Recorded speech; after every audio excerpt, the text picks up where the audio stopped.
This is Jodine with Capital Jazz TV, and I'm sitting with the master of all masters and geniuses of geniuses, Mr. Kirk Whalum here on the SuperCruise VIII. How are you? Wow, that's a pretty heavy introduction, Jodine, but I'm just grateful to be numbered amongst those out here floating. I call you a genius because me and Jamal just finished talking about you, and he shared so much insight about you, and you just know so much. It's like I'm just honored to be sitting here talking to you. And excuse me if we talk about a lot of things, but I want to make sure we cover a lot here. I appreciate it. Thank you. I'm a learner for sure, so definitely I'm learning even as we sit here.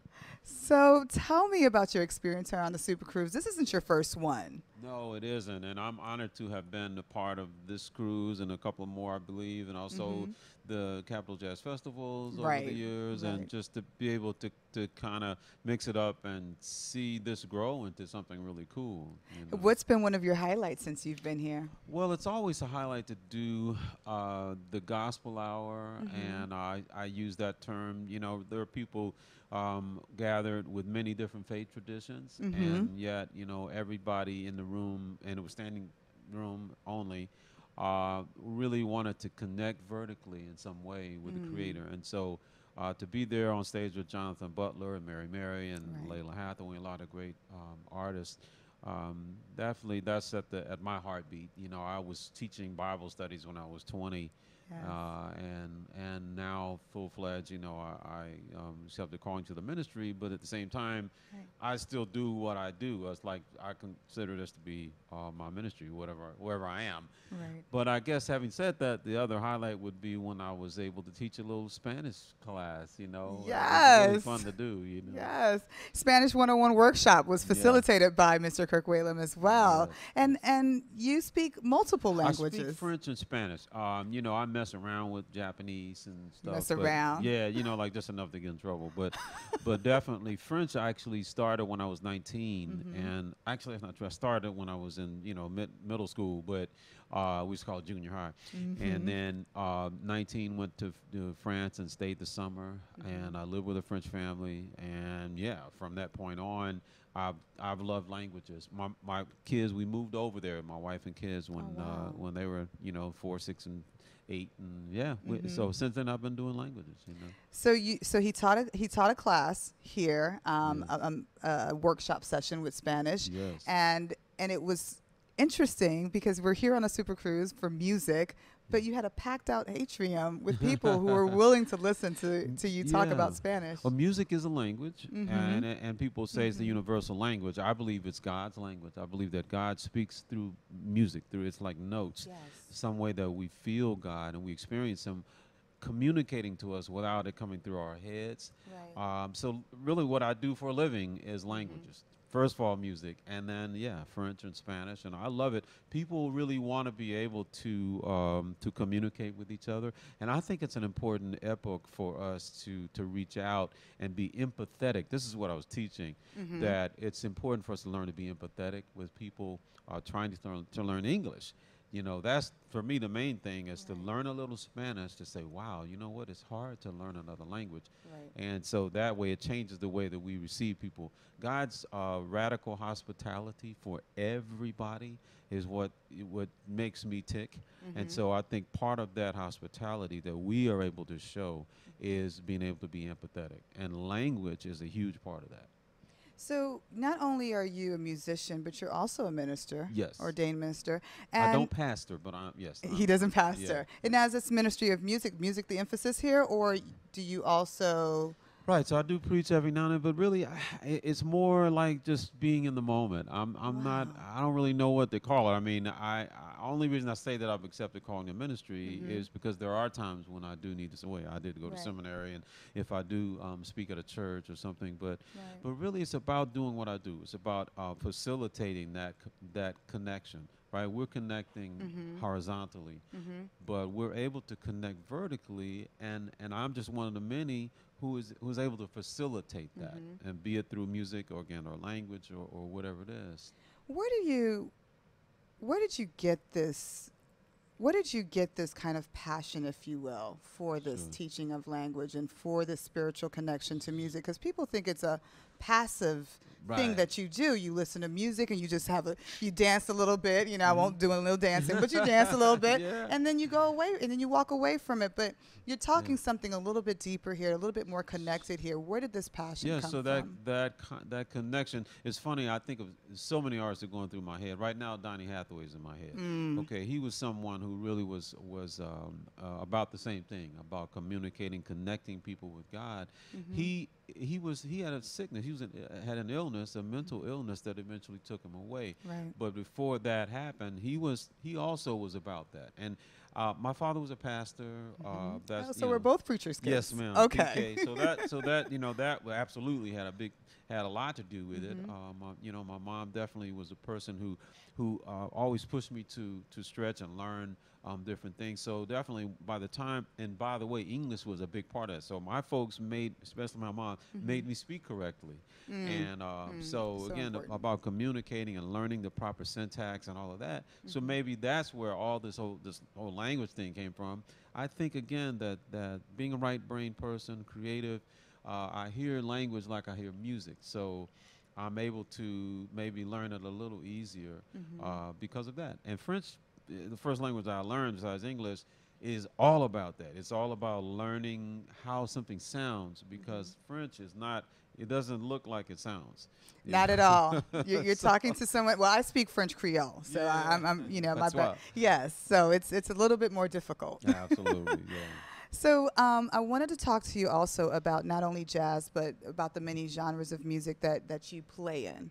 Um, when people think about gospel music, they don't realize the connection to jazz, or they don't Right. realize the connection to jazz, to blues. Can you Yes. teach us a little bit about this Right. connection of music genres? Sure. And I'm glad you said it like that because I look at what I do as a message, which is the gospel, the good news, that Mm-hmm. is delivered through the medium of jazz. So it's the Mm. content Mm. and the medium through which it's delivered, Right. right? But when we talk about stylistically, we talk about the style, the genre of gospel. Right. Yes, there is historically, we can go back and trace that and find, oh, wow, they all share common roots, slavery, Virginia when we came over, and then, Right. Right. in the slave fields. And so that actually does have a connection in terms of the genres. Like, we hear gospel. We know that if we go back far enough, Thomas Dorsey was a man who brought this music that we all heard in the taverns, the blues and the Mm-hmm. jazz. He Mm-hmm. brought that music into the church. He said, well, listen, God created music, so it can't be evil. So let's take Right. that same format, that same music, this blues, and let's change the word and say, precious Lord, take my hand, lead me on, Mm. let me stand. Mm-hmm. And so all of a sudden now this wall was down where you had this dualistic way of looking at things. Well, this is sacred music and this is secular music. It's not that simple because there's a lot of quote unquote secular music that has a sacred message. I love you. You are so beautiful to me. I Mm. mean, there's so many beautiful messages I consider to be sacred that Right. are couched in a secular quote unquote song. So I no longer think of music like that. I just recorded with Norman Brown and Rick Braun. We call ourselves BWB. Nice. The Jackson 5, I'll Be There. Mm-hmm. Okay. The lyric to that song, if you think about it, it's like, I'll reach out my hand to you. I'll have faith in all you do. Yes. You and I must make a pact, a covenant. We must bring salvation back. Mm. Where there is love, I'll be there. So this is what God is saying to us. So again, I go through these songs and I'm finding all this hidden treasure Right. of songs that reach people in a vertical way that we've Right. taken it just to mean horizontally. I toured with Whitney Houston for 7 years, and a large part of that time we were playing this song that I had recorded with her called "I Will Always Love You." Yes. Well, think about it. I mean, here's Jesus saying to his disciples, saying to us, "If I should stay, I would only be in the way, so I'll go. And yet, I know I'll think of you every step of the way." And we see him on the way to the cross saying, "I will always love you." And here we are thinking that I'm obsessed with a man, and I'm going to say I will always love you. But it's a little bit more deeper. It's deeper, yeah. It's a little bit it's more not deeper. just how it sounds, even though that is beautiful. Mm-hmm. It's a vertical and eternal message, because you think about it, who can say, what man can truly say? And I've been married and in love for 34 years, but what man can say, I will always love you? The only way I can do that is through God. That's the only way that's possible. Wow. So this is going to make me kind of reprogram my thinking when I'm listening to music and actually listen to the words. A lot of us don't. Yeah. You know, it's so interesting. We kind of listen to that beat and we say, oh, this is the music that I, work out to, or this is the music that I sleep to, or anything of that sort, whatever activity we surround ourselves with in that music space. But it's a little bit much more deeper than that. It can be. Again, I just look at it differently. And I think that God that's my calling. That's maybe part of my ministry, is to cause people to look at things differently and say, maybe God is speaking to you through this message. Maybe this is something, the reason that it got your attention, and maybe there's something deeper in it, And I can't leave this interview with you without talking about your album. Yes, yes. I know, right? Because I we do will have go off on a records tangent talking about other Facebook, Kirk things. Whalum, you'll find me. Tell me about the recent project, and Right. tell me about your album right now. Sure. Well, we just finished again the BWB project. It's a Michael Jackson tribute called Human Nature. Can't wait. Yeah, it's a lot of fun. And then we just finished the Gospel According to Jazz Chapter 4. Wow. And we got a Grammy for Chapter 3. Layla, we wrote a song for Layla. Dre Peters and I wrote a song for her called It's What I Do. Wow. And so that song got a Grammy. But the new project features my brother Kevin, features Shalea, who is an amazing new artist, Oh, okay. John Stoddard, Rick Braun, Norman Brown. And yeah, it's definitely, again, I call it off the beaten path, because it's something that's connecting with people outside of what's necessarily going to jump onto the radio. You know, it may not jump on there. You know what I mean? Unless it's a very special. DC would play that song.